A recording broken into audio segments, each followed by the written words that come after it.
કોંગ્રેસના પૂર્વ રાજ્યસભા સાંસદ નારણ રાઠવા ભાજપમાં જોડાશે। આદિવાસી નેતા નારણ રાઠવા આજે ભાજપમાં જોડાવા જઈ રહ્યા છે, તો 11 વાગે કમલમ ખાતે ભાજપનો કેસ તેઓ ધારણ કરશે। નારણ રાઠવા 5 વખત લોકસભાના સભ્ય પણ રહી ચૂક્યા છે। નારણ રાઠવા રાજ્ય કક્ષાના રેલવે મંત્રી પણ રહી ચૂક્યા છે।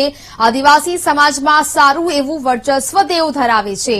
નારણ રાઠવાના ભાજપ ગમનથી ભાજપની આદિવાસી વોટ બેંક છે તે વધી શકે છે।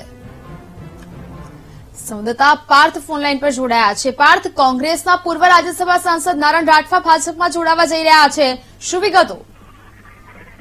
જે ચોક્કસથી જે રીતે વાત કરવામાં આવે તો લોકસભાની ચૂંટણી પહેલા આજે 10,000થી વધુ કોંગ્રેસના કાર્યકર્તાઓ ભાજપમાં સત્તાવાર રીતે CR પાટીલની હાજરીમાં જોડાશે। મહત્વની વાત કરવામાં આવે તો 5 વખત લોકસભાના સાંસદ અને રાજ્યસભાના સાંસદ રહી ચૂકેલા નારણ રાઠવા પણ આજે 11 વાગ્યાની આસપાસ સત્તાવાર રીતે ભાજપમાં જોડાશે।